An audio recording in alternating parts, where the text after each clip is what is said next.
Bonjour à tous, dans cette vidéo je vais expliquer comment j'écris un scénario pour un film.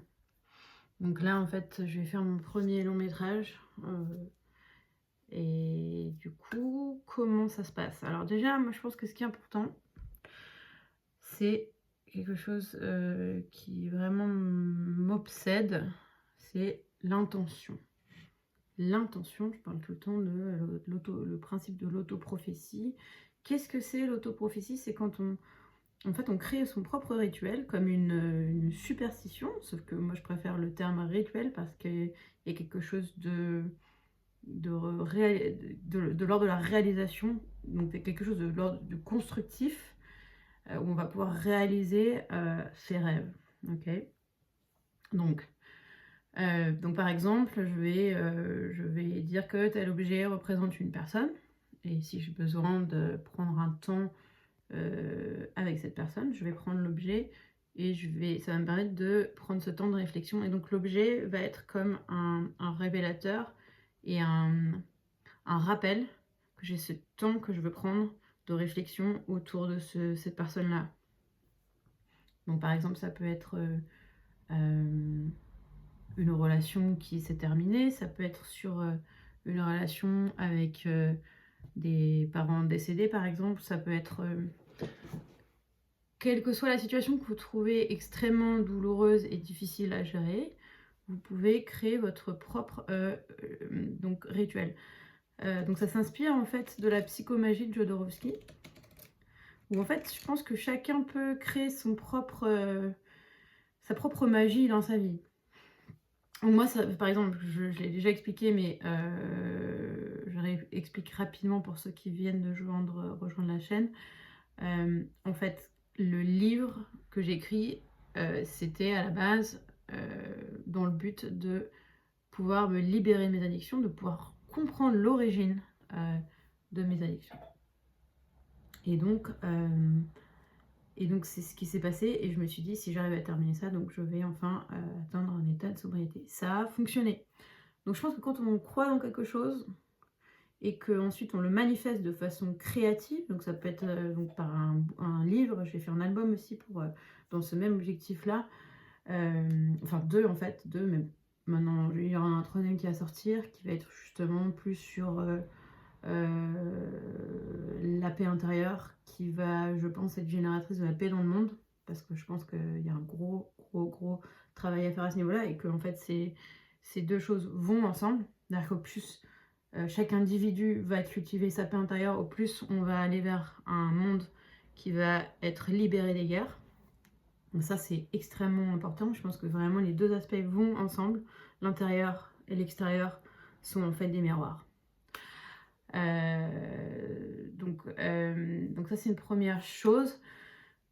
Pour revenir au scénario, donc du coup pour moi c'est ma nouvelle autoprophétie, c'est que en fait j'ai réalisé qu'il y avait, bon on a tous un certain nombre de traumas qu'on doit surmonter dans cette vie qui est parfois pleine de challenges et donc en fait ça peut se traduire par moments, c'est par des flashbacks, par des cauchemars, par des choses comment dire, où on va par moments avoir des instants d'angoisse, de paranoïa, où ça va être une conversation, ça peut être un mot, ça peut être une odeur.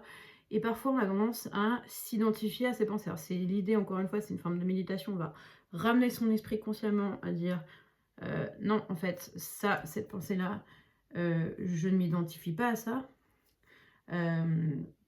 C'est des idées égo-dystoniques.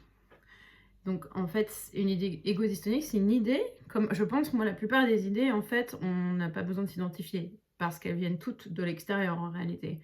Notre rôle, en tant que lecteur de nos pensées, c'est de sélectionner les pensées qu'on décide de garder, et auxquelles on décide consciemment de s'identifier. Mais je pense que globalement, le mode par défaut, ça devrait être de ne pas s'identifier à aucune de nos pensées, puisqu'en fait, elles sont toutes issues de stimuli extérieurs. Donc, par conséquent, elles ne sont pas le révélateur de qui l'on est. Et ça, je pense que c'est très libérateur de se rappeler ça.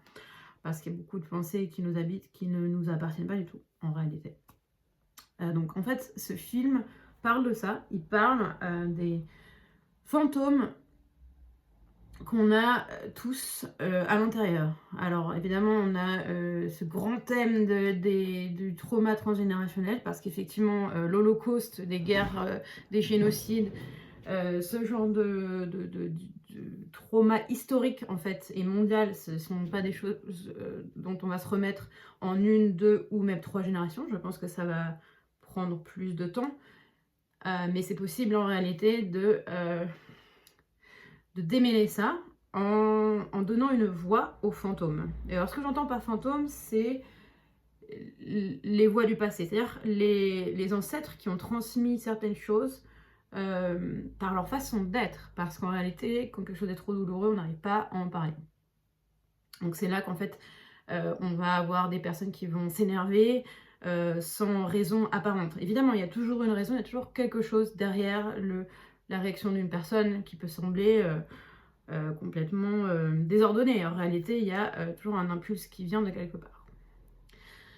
Donc en fait, ce film parle de ça, et de tous ces espèces de petits démons qui nous habitent à l'intérieur. Ce que j'entends par démons, c'est les histoires qui nous ont traumatisés, soit dans l'histoire de nos ancêtres, parce que ça se transmet de génération en génération, soit dans notre propre vie en tant qu'individu incarné dans cette existence, dans notre corps. Donc là, en fait, on va avoir une mixture de ces différentes voix, si vous voulez, qui vont apparaître comme des sortes de flashbacks, avec des cuts, etc. Et comme par moments on voit dans des rêves, on a un même personnage qui est entre guillemets joué par plusieurs personnes. Et on peut dire aussi que l'interprétation des rêves, c'est que chaque personne du film, en fait, symbolise une partie de nous-mêmes. Comme l'adaptation de la pièce de Dorian que j'avais fait, c'était effectivement ça que je trouvais intéressant, c'est que en fait, chaque personnage est un peu archétypique et représente un aspect qu'on a tous à l'intérieur.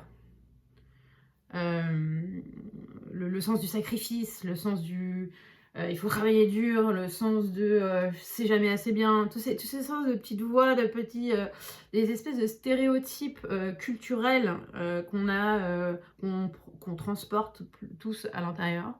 Et donc je pense que de leur donner une voix, ça nous permettre en fait de ramener ça à la conscience de façon presque, comment dire, ordinaire en fait, que ça devienne ordinaire, que ça devienne quelque chose presque de l'ordre du quotidien. Quand je disais, en fait, il faudrait créer presque des apps, enfin ça existe certainement déjà, mais pour un check-in où les gens vont voir leur docteur, leur généraliste, de façon autant automatique pour un check-up qu'ils vont voir un psy, parce qu'en réalité, il n'y a pas de différence entre l'intérieur et l'extérieur. Encore, je le répète, je pense que tout est évidemment lié.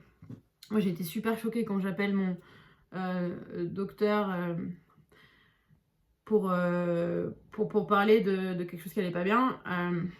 Ils m'ont dit, alors en fait, il faut avoir un rendez-vous par symptôme. What? J'ai pas du tout compris. Comme si, en fait, on pouvait traiter les symptômes de façon séparée, alors que tout est va ensemble. Donc moi, c'est le genre de choses, de raisonnement que pour moi qui n'ont pas de sens. Mais encore une fois, je ne suis pas docteur, je suis que là pour raconter des histoires.